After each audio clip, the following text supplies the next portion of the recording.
The Stepmother by and Ranasinghe. Marrying a man who already has children makes you a stepmother, a difficult part to play in a family. And stepmothers in stories are often mean and unkind to their stepchildren. Lakshman, who is 9, knows this very well. He never wanted a stepmother. Why ever did his father marry her? Maybe if he is horrible to her, she will go away again. Lakshman ran his hand over the surface of the cupboard and breathed in the pleasant smell of newly cut wood. An almirah with 4 doors, 2 above and 2 below, and a shiny key in each one. What use was an almirah to a baby? Nobody ever made almirahs with 4 doors. Carefully he turned the keys to look inside. In one half, there was a place to hang clothes, small clothes. The other half had narrow shelves. Underneath, there were 2 long, wide shelves. Somebody, he supposed, had already put some toys there, baby things, plastic cups that fit into each other, little wooden bricks, and colored balls. Angrily, he banged the doors shut. What a complete waste! In his bare feet, he walked down the stairs to the back of the house, to the kitchen area. The old Ammi was squatting on the floor, cutting up vegetables for the meal. A row of pots and pans stood on the floor, and Candy, the Alsatian dog, was sleeping peacefully beside them, his tail occasionally waving away the flies. Both Lakshman and the Ammi knew this was against the rules. The rules the new woman had made after she took control of the house. But they understood each other, the old cook and the boy. He squatted down opposite her, watching her. Although he was 9, he was small for his age, small, but strong. He wore an old shirt and a too small pair of washed-up blue trousers. For some time he watched the Ammi in silence. Then, in his rather high little boy's voice, he asked, "Where is the bloody woman?" The Ammi did not stop her cutting. She said calmly, "She's getting dressed to go out. She wants you to change and go with her, to buy new shoes for school." The boy sighed. He picked up a piece of sugarcane and began to suck it noisily. That was really too bad. Did she really think he'd go out with her, walk in the street, where all his friends would see him? True, his father had said she would help him and look after him. But that did not mean she could give him orders, or that he had to do what she wanted. Why, he wouldn't go with her for anything, not even if she offered him a bicycle. Lakshman had been saving for a bicycle for some time. His weekly money from his father, gifts from aunts and uncles, and grandparents, all this was carefully saved. In fact, Lakshman lived for the day when there would be enough for that bicycle. But dislike of his stepmother was so great that he could not even imagine himself accepting a bicycle from her. He bit off a piece of sugarcane and said crossly, "I am not going out with her to buy a pair of shoes." It was hot in the kitchen. The Ammi lifted a corner of the cotton cloth she was wearing, wrapped round her like a skirt, and wiped the sweat from her face and neck. At that moment, Lakshman's stepmother appeared in the doorway. Her eyes took in the scene and narrowed angrily. She raised her voice and said, "Ami, I have told you again and again not to cut vegetables on the floor. Lakshman, go and change your clothes. I want to take you out to buy a pair of shoes." Neither Ami nor the child moved. The Ami began to cut vegetables again, with great concentration. Lakshman looked quickly at his stepmother. The she-devil. Whatever had made his father marry her? He said, "Ami doesn't understand English. And I don't want to go out. You buy the shoes for me." The woman straightened her back and looked down at him. "If Ami doesn't understand English, why don't you tell her in Sinhalese? And you say you won't come out with me. Well, I can't buy a pair of shoes unless you try them on. So please get ready. Quickly now." He turned to the Ami and said in Sinhalese, "That bloody woman says not to cut vegetables on the floor." Very slowly and heavily, the Ami got up from where she was squatting. She picked up the vegetables and threw them on the kitchen table. Then she said to the child, "Tell her I can't work for her.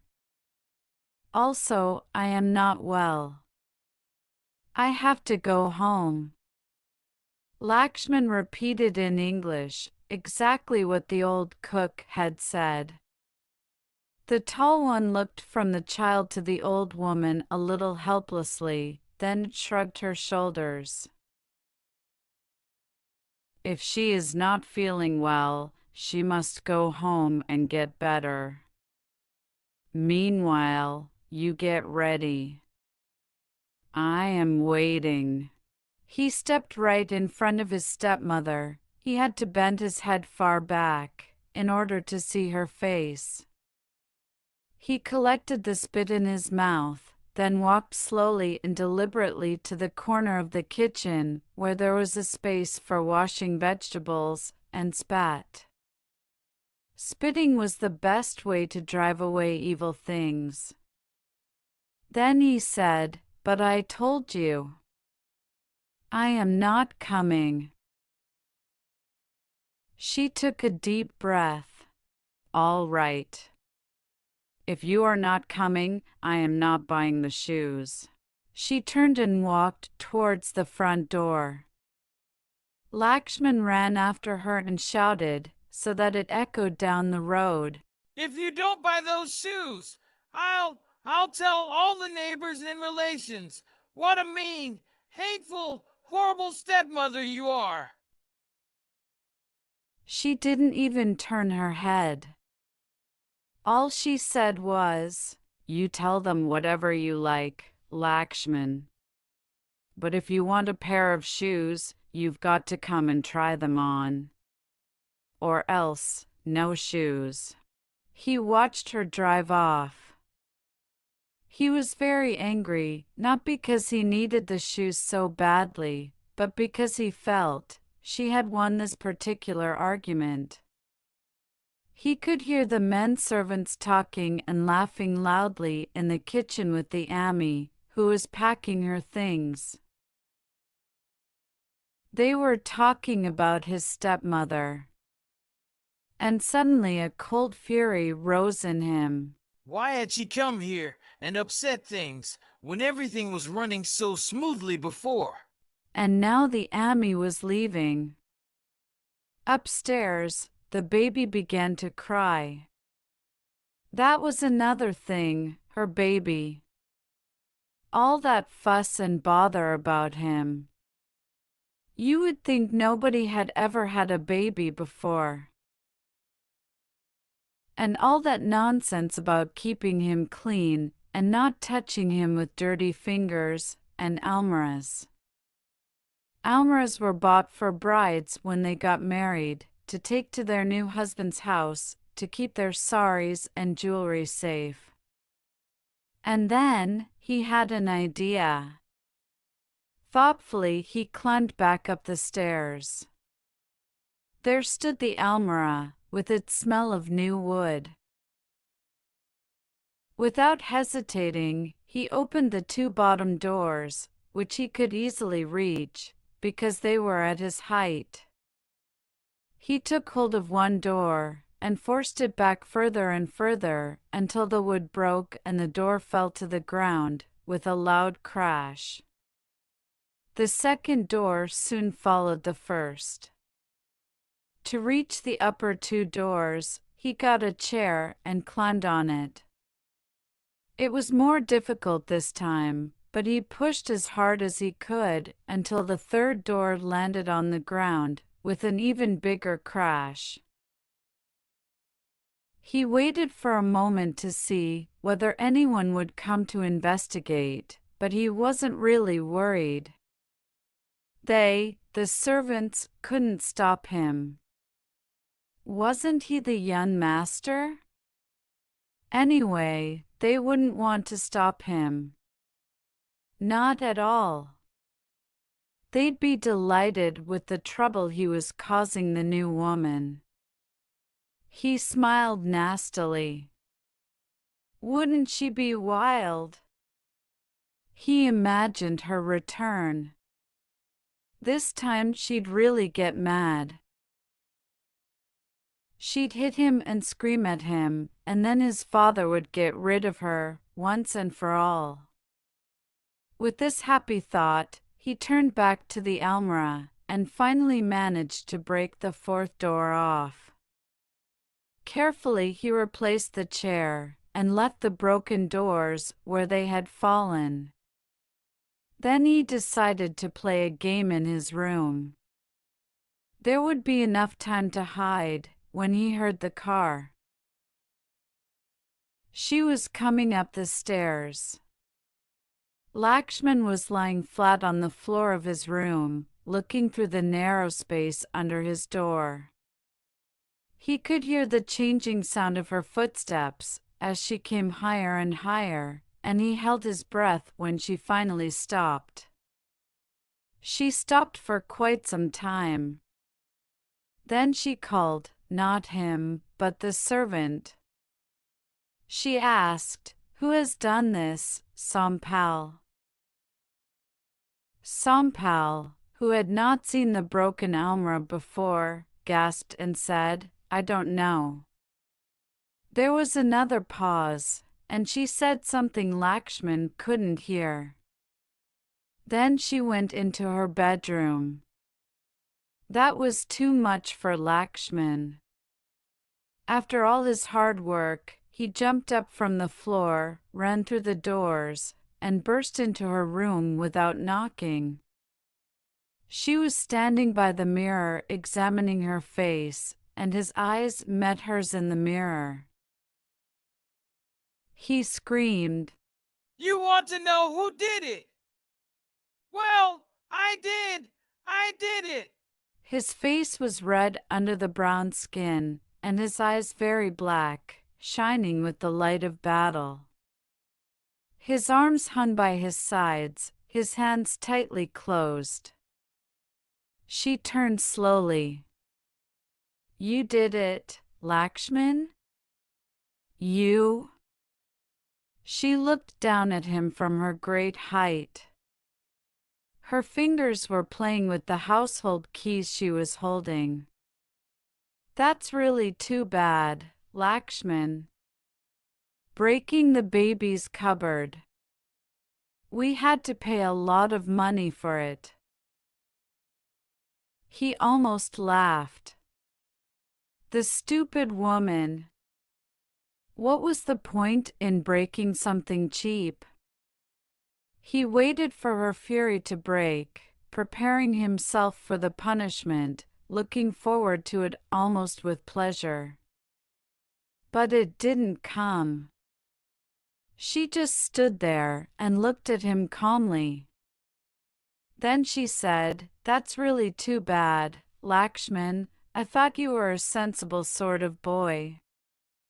She sighed. "So now we have to ask the workmen to repair the damage.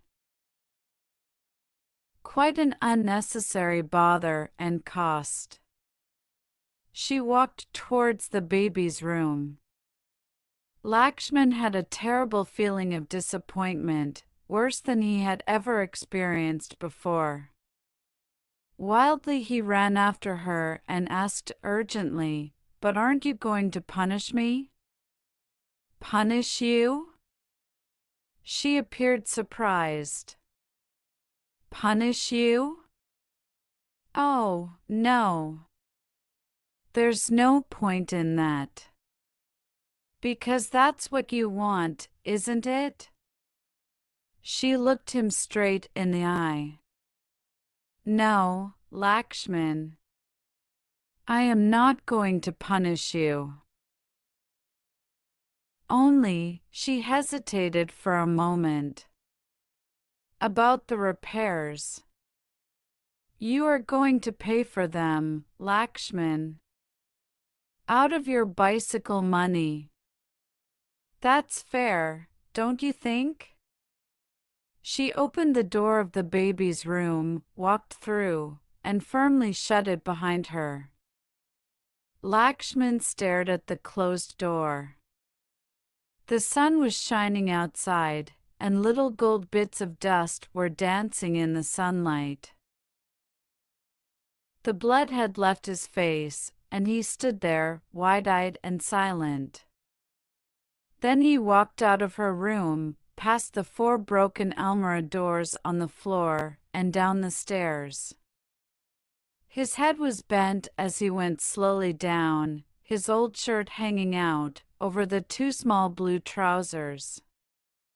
He heard the door of the baby's room opening. The woman was looking down at him from the top of the stairs, but he pretended not to see, and continued going down without stopping. She said, "Lakshman?" Pause. "Lakshman, we can come to an arrangement." He did not look up. But there was no longer any sharpness in her voice. Instead, there was a warm note in it that the child did not fail to notice. She said, "You help the workmen repair the cupboard, and I'll pay half the cost." Agreed? His eyes were hot with tears. The bloody woman, he whispered to himself. The bloody, bloody woman. But he slowed down, and as he reached the bottom of the stairs, she heard him begin to whistle. "Agreed," he shouted, and ran quickly out of sight. Thank you for watching. Please like, share, subscribe for more videos, press the bell icon and select all to get notifications.